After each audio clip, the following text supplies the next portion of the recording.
Most folks recall Gary Burghoff as the gentle core of MASH, the reserved office worker clutching his stuffed animal and flashing a grin that won over countless viewers. However, behind the scenes, that mildness ignited a much more sinister dynamic. Certain colleagues didn't merely disapprove of him, they harbored deep grudges, vowing never to collaborate with him in the future. The true surprise? These weren't outsiders. They were the exact fellow actors who portrayed close bonds with him on screen, only to betray and embarrass him privately. Once you learn their identities, you'll be stunned that such iconic figures harbored so much animosity. Wayne Rogers, the initial celebrity who erupted at Gary Burghoff. Wayne Rogers stood as the most prominent figure in the initial MASH era, and he was likewise the first individual who absolutely couldn't tolerate Gary Burghoff's presence. Their disputes were the most explosive and the ones that astonished the ensemble the most, since Wayne wasn't someone who easily lost his composure. Yet with Gary, he reached a tipping point. It all began on stage 9 at 20th Century Fox. In the initial script sessions, the group gathered to go over lines, sharing laughs and fostering rapport. Wayne consistently presented his dialogue with the relaxed, smooth cadence he was famous for. In contrast, Gary appeared anxious, restless, and excessively concerned about his role's depiction. Initially, Wayne attempted to guide him, but soon Gary's unease conflicted with Wayne's desire for consistency. The genuine issue arose when the executives discovered that Radar was performing exceptionally in audience tests. Fans adored him beyond predictions. Feedback sessions at the Fox headquarters repeatedly emphasized Gary's contributions, and Wayne, who had joined expecting Trapper John to share the spotlight, began sensing something unsettling. Moments in the swamp tent, originally crafted for him, were gradually shifted to provide Gary greater sentimental weight. Staffers recall Wayne murmuring quietly, "Radar, once more!" Each time revisions arrived, not due to jealousy toward the role, but because Gary managed his surging fame poorly. He grew protective, repeatedly questioning, "Why am I excluded from this part? Why was my dialogue removed?" Wayne lacked tolerance for such vulnerability. Then production for Season 2 commenced at the Malibu Creek State Park location. The scorching temperatures were intense, and extended hours exhausted the team quickly. That's when Gary's erratic emotional shifts became unbearable for Wayne. While shooting a cafeteria sequence, Gary abruptly left in the middle of a take, distressed that Radar wouldn't behave that manner. Wayne gazed at him in astonishment. That instant marked when he started truly resenting Gary. The sentiment shifted from mere annoyance to something deeply individual. Subsequently, Gary repeatedly disrupted Wayne, demanding that Radar dictate the scene's heartfelt flow. Wayne's tension built with each interruption, and suddenly, the most composed performer on the production turned furious. He seized a steel collapsible seat and hurled it right at Gary. The area went silent. A sound technician recounted later, "I'd never witnessed Wayne appear that way. It frightened everyone." Wayne never refuted it. Decades afterward, he confessed, "I completely snapped. Collaborating with Gary was like being beside an unseen lit explosive." Following that incident, their bond was over. They continued shooting together out of necessity, but the vibe between them was toxic. Wayne ceased communicating with Gary altogether. This strain played a key role in Wayne's decision against extending his deal. They never made amends. Not during discussions, not at gatherings, not ever. Two individuals who feigned camaraderie for endless hours in front of the camera failed to resolve their off-screen resentment, carrying that quiet grudge until their deaths. McLean Stevenson. The guy who couldn't bear Gary away from the spotlight. McLean Stevenson didn't bother faking it.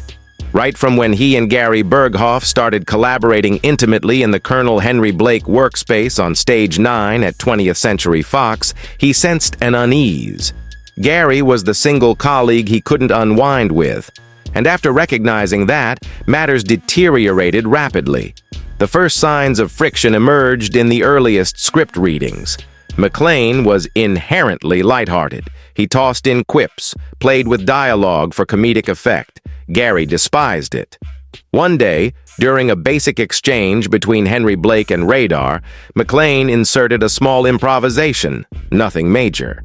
But Gary stiffened, stared harshly, and afterward approached a scriptwriter, grumbling that McClane was altering Radar's vibe. When the feedback reached McClane, his reply was straightforward. "Oh man, this is going to be an issue." Their temperaments collided right away. McClane operated freely and impulsively. Gary functioned rigidly and sentimentally vulnerable. Amid Season 1 shoots at the Malibu Creek exterior area, as temperatures soared past 100 degrees, Gary would retreat when stressed. McClane saw that as arrogance. Gary viewed McClane's wit as ridicule. The confusion expanded like fungus in an enclosed shelter. Matters intensified during a filming in the dining area setup. They were capturing a touching scene. Henry soothing Radar following a tough shift.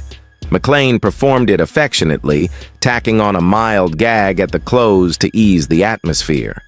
The team grinned. Gary didn't. As soon as the director shouted "cut," Gary approached McClane amid the fabric barriers, declaring, "You're turning Radar into a joke."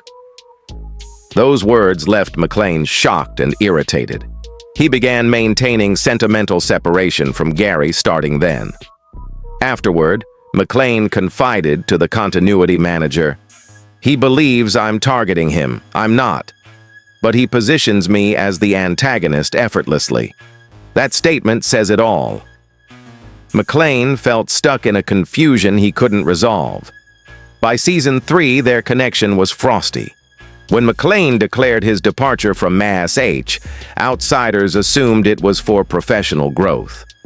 Those in the know murmured otherwise.